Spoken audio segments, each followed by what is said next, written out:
6 दिसंबर 1975 याद में समा जाना अर्थात लवलीन होना। अपने को सारी दुनिया के बीच चमकता हुआ विशेष लकी सितारा अनुभव करते हो। ऐसे लकी जिन्हों का स्वयं बाप गायन करते हैं, इससे श्रेष्ठ भाग्य और किसी का हो सकता है। सदा ऐसी खुशी रहती है जो अपनी खुशी को देखते हुए देखने वालों के गम के बादल व दुख की घटाएं समाप्त हो जाएं, दुख को भूल सुख के झूले में झूलने लग जाएं। ऐसे अपने को अनुभव करते हो। जैसे गायन है, पारस के संग में लोहा भी पारस बन जाता है, ऐसे आप पारस मणियों के संग से अन्य आयरन एज्ड आत्माएं गोल्डन बन जाएं। ऐसी अवस्था अनुभव करते हो। कोई भी आत्मा भिखारी बनकर आवे और वो माला माल होकर जावे, ऐसे अपने तकदीर की तस्वीर रोज अपने दर्पण में देखते हो। किस समय देखते हो? क्या अमृतवेले? देखने का टाइम निश्चित है अथवा चलते फिरते जब आता है तब देखते रहते हो? सारे दिन में कितनी बार देखते हो? बार बार देखते हो या एक ही बार? आजकल का फैशन है कि बार बार अपना चेहरा देखते हैं। वो देखते हैं अपने फीचर्स और आप देखते हो अपना फ्यूचर। आपका फीचर्स तरफ अटेंशन नहीं है, लेकिन हर समय अपने फ्यूचर को श्रेष्ठ बनाने का ही अटेंशन है। तो अपने तकदीर की तस्वीर देखते हो कि हमारी तस्वीर में कहाँ तक रूहानियत बढ़ती जा रही है। जैसे वे लोग लौकिक दृष्टि से रूप में व शक्ल में अपनी लाली को देखते हैं कि कहाँ तक लाल हुए हैं, और आप सब अलौकिक तस्वीर देखते हुए रूहानियत रूपी लाली को देखते हो। आज तो विशेष दूरदेशी व डबल विदेशी अर्थात त्रिकालदर्शी बच्चों से विशेष मिलने आए हैं। यह भी विशेष लक हुआ ना? ऐसा लक कि अपने को समझते हो। पद्मा पद्म भाग्यशाली अपने को समझते हो या सौभाग्यशाली, या पद्मा पद्म शब्द भी कुछ नहीं है? अपने को क्या समझते हो?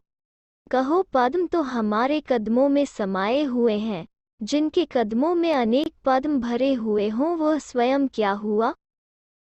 जैसे कोई भी विशेषता सुनाते हैं वह अपनी श्रेष्ठता वर्णन करते हैं तो कहते हैं ना वो तो हमारे पाँव के नीचे है, यह हमारे आगे क्या है। ऐसे ही पद्म तो आपके पाँव के नीचे हैं। ऐसे श्रेष्ठ लकी हो। सिर्फ अपने भाग्य का ही सुमिरन करो तो क्या बन जाएंगे। भाग्य का सुमिरन करते करते बाप से भी सर्वश्रेष्ठ और बाप के भी सिर के ताज बन जाएंगे। अपनी सर्वश्रेष्ठ स्थिति का यादगार चित्र देखा है?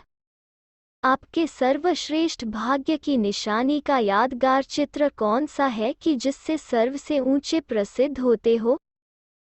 विराट स्वरूप में ब्राह्मणों की सर्वश्रेष्ठ यादगार में चोटी दिखाई है। चोटी से ऊंचा कुछ होता है क्या?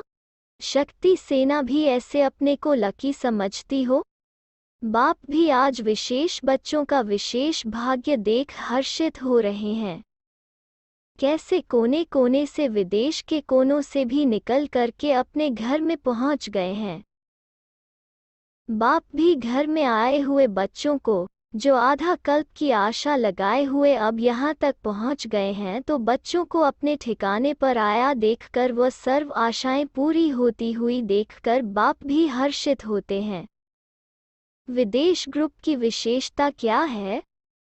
विदेशियों को देखकर बाप भी विदेशियों की विशेषता देखते हुए विशेष हर्षित होते हैं, क्योंकि भले मेजॉरिटी भारतवासियों की है लेकिन अब विदेशी कहे जाते हैं।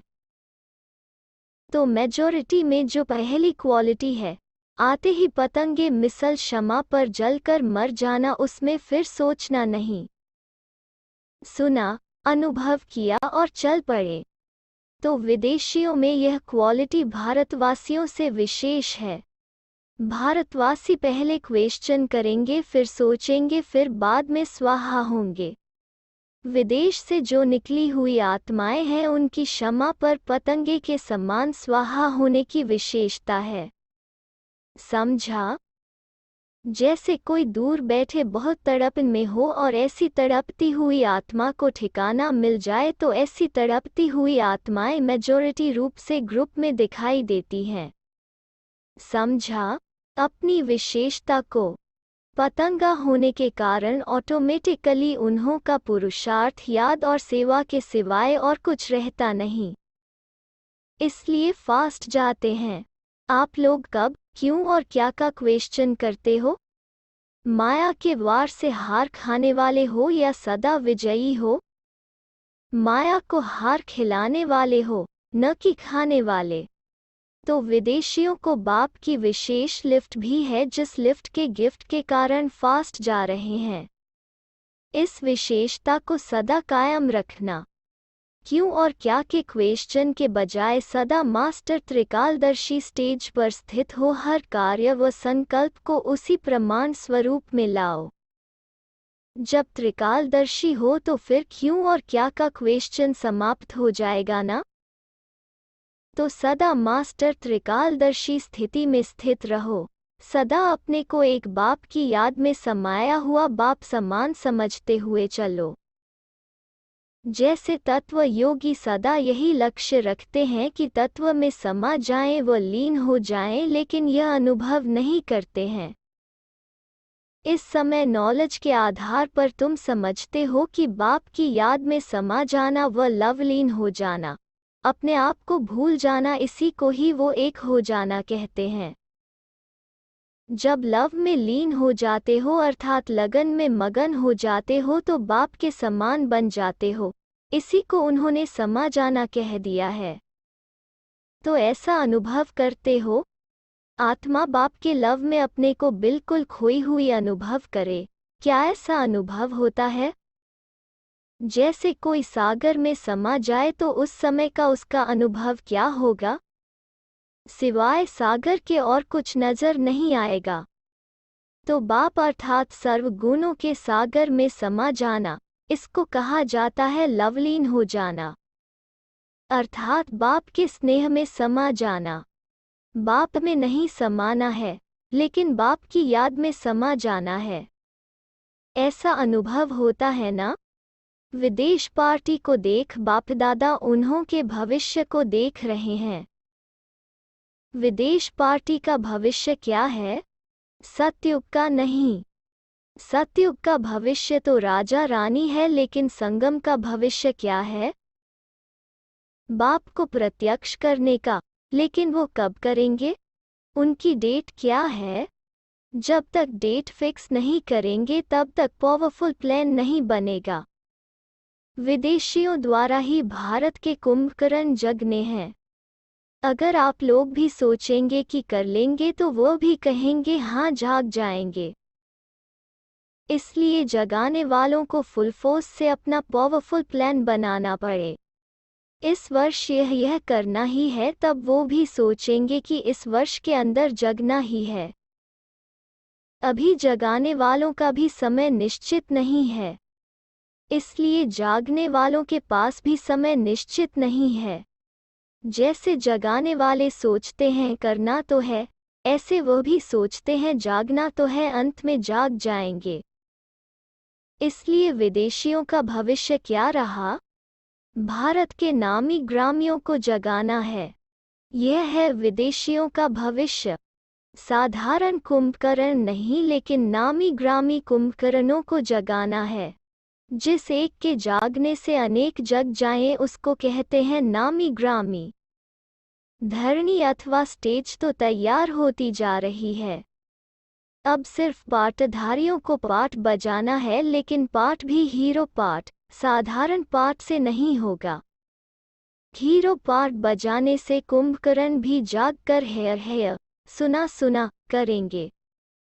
अच्छा, ऐसे तकदीर जगाने के निमित्त बने हुए जागती ज्योति, सदा स्वयं के और समय के मूल्य को जानने वाले, ऐसे अमूल्य रत्न विश्व के शोकेस में विशेष प्रसिद्ध होने वाले सर्व सिद्धि स्वरूप, हर संकल्प को स्वरूप में लाने वाले बाप समान सर्व गुणों को सेवा और स्वरूप में लाने वाले, ऐसी विशेष आत्माओं को बाप दादा का याद प्यार और नमस्ते।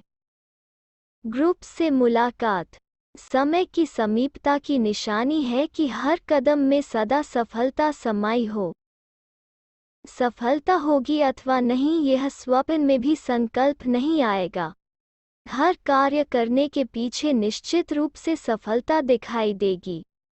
करें अथवा नहीं करें और होगा या नहीं, यह संकल्प भी नहीं उठेगा। जो होना ही है वही ऑटोमेटिकली होता रहेगा। सफलता ब्राह्मणों के रास्ते में फूलों के समान आजान करती है। जैसे कोई भी बड़ा आदमी आता है तो उसके रास्ते में फूल बिछा देते हैं और उससे उन्हों का स्वागत करते हैं। तो जैसे विशेष आत्मा होते जाते हैं वैसे सफलता फूलों के सदृश आजान करती है, आह्वान करती है कि सफलता मूर्त मुझे अपनावें। स्वयं को आह्वान नहीं करना पड़ता सफलता का, लेकिन सफलता मूर्त का सफलता आह्वान करती है। यह फर्क पड़ जाता है। 8 दिसंबर 1975 बच्चे की विभिन्न स्टेजेस।